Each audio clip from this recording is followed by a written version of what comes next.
Hey, what's up guys? Welcome back to your Wednesday video. Now, for this one, we're going to be building us some Sasuke Uchiha. If you are unaware, he is kind of my favorite character. A quarter of my arm is dedicated to this guy. Okay, I like him a little bit. So hopefully we can do him some justice today with a built-in version of him. And you know how it goes around here. I gotta ask if you could hit the sub button for us real quick, okay? It would mean the world. We just passed 700, which is insane. We are almost 3/4 of the way to our 1,000 goal, which is so sick. I won't bore y'all anymore. Let's hop right into it. Now, real quick, similar to Naruto, I'm gonna go ahead and have a section where I talk about the class mods that Sasuke is gonna need, or would need if you really wanted to flesh him out to be who he is. 1 is gonna be Curse Mark or Curse Seal. 2 is gonna be your Mangekyou Sharingan. 3 would be the Rinnegan, that can, another ocular thing. And 4 is going to be your Dark Release. Now, all 4 of these I'm going to talk about kind of when you would implement them. But again, you can't really do all 4 on one character that you're actually playing, or they would be busted. It would be dumb, you would stop everything, it probably wouldn't even be that good of a time for you. But hey, if your DM wants to allow it, go for it. That's my quick thing about class mods. I'll let you know when we'd slot them in if that's what you're wanting to do for your character. Now when creating Sasuke, if I have to explain to you which clan we're taking, first off,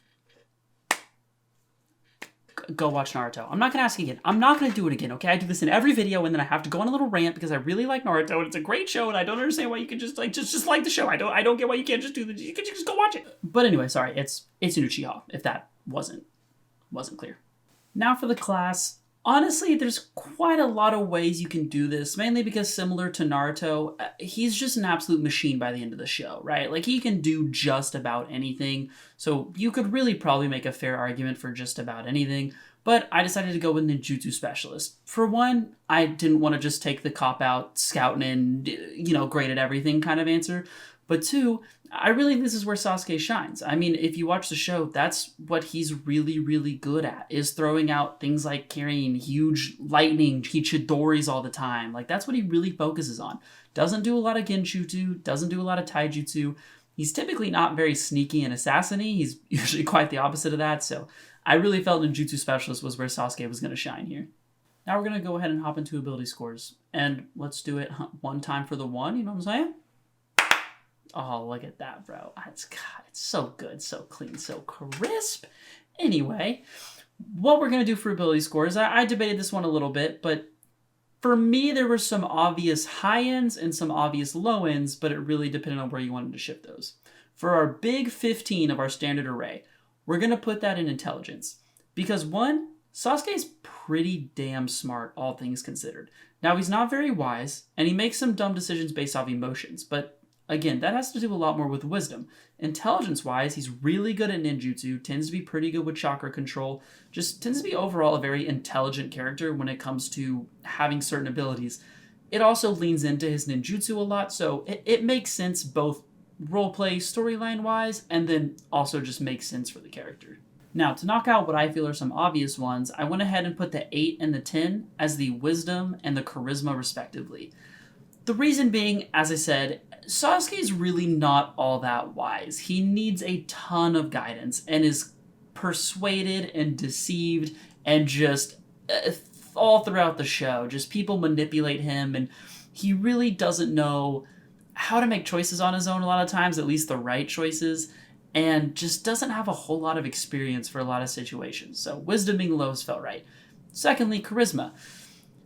He can be a little persuasive at times, but for the most part, he's really not known for that, honestly. He tries to express his point and then typically just gets pulled to one side or the other, just depending on where his emotions are at. So I felt him having high charisma, high persuasion, things like that, just didn't really add up with the character. So that's why those 2 are going to be at the bottom. And now for our 3 others we got left. We have Con, Strength, and Dex. And I went ahead and put them in that order. My reason being, Constitution, I mean, he's a pretty tanky dude. Not that Sasuke can take a beating like some other characters can, and his chakra reserves are a little lesser than other characters, but he's still really high up there. He is still a pretty beefy boy.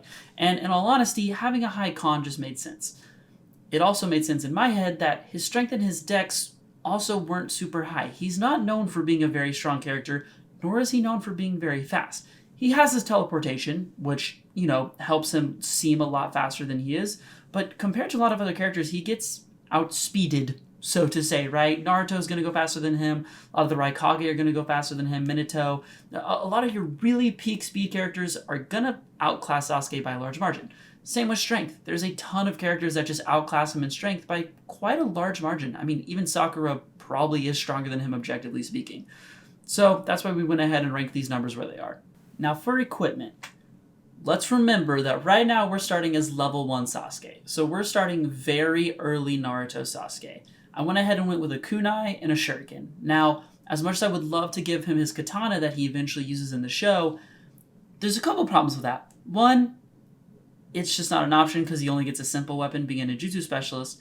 But two, he's not proficient in it. Now, this is something that I would just like to mention now. If you're trying to make Sasuke, you're going to want to be proficient in some martial weapons so you can use a katana. That being said, your clan doesn't do it and your class doesn't do that. So you're going to have to use a feat or maybe just talk to your DM about like training for it and kind of gaining that proficiency to be able to use those kinds of weapons. It's going to be up to you how you unlock that, so I'm going to leave that, up to your discrepancy, but just know that on level 1 Sasuke, you cannot take that katana. You'll have to wait for that.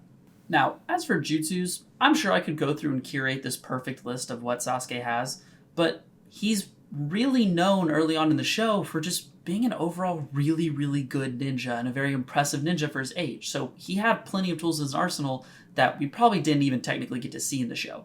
The only one that you really should and pretty much have to pick is Fire Release Fireball. I mean, obviously, it's like an Uchiha specialty practically. You just gotta toss it in there. He uses it more than enough times. Besides that, it's mostly up to you. You have to remember, not only does he not know Chidori yet, but we don't even have access to it. It's a C rank, so at this level you can't even have it. So, Jutsu's pretty widespread. He was a very smart character, so go ahead, take what you want, just throw a Fireball in there.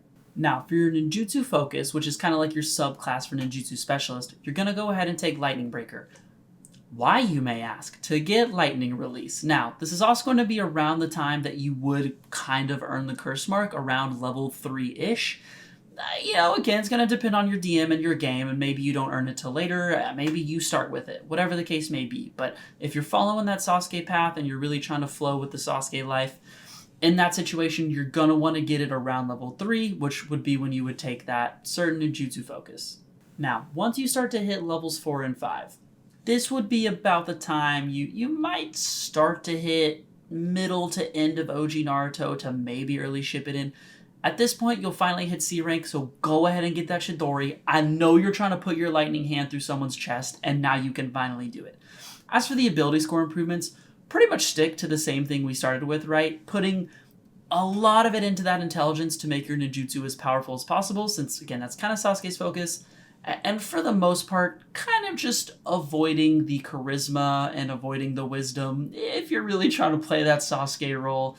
Besides that, for those other 3, if you want to kind of fill those out, make them a little stronger as you go, that's perfectly fine. Sasuke obviously gets faster, gets stronger, and overall just builds his endurance through his constitution as he goes throughout the show. So any of those are good to go.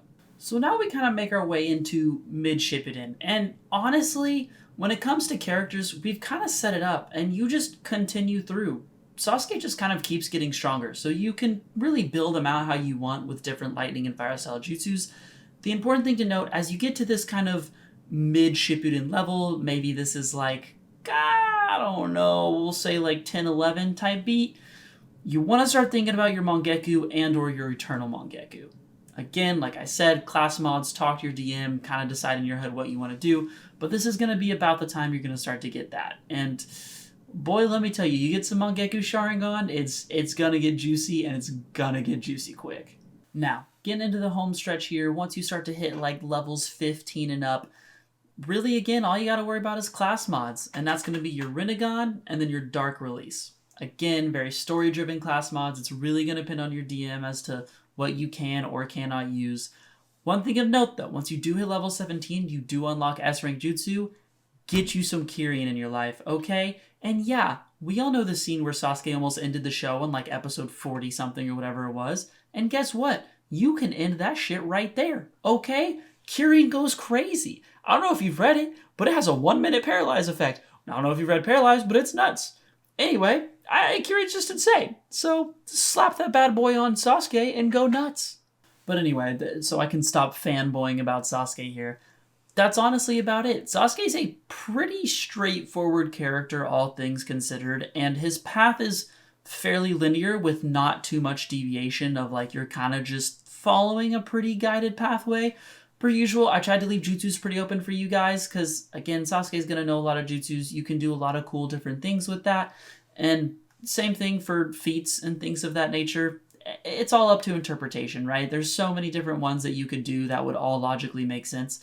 But besides that, I hope you'll enjoyed. That is how you would create Sasuke Naruto 5e. Drop a comment down below if you have any other questions or maybe anything you want to see in the future. And don't forget to press the sub button because that'd be really cool. And I'll see you on the next one. Peace out.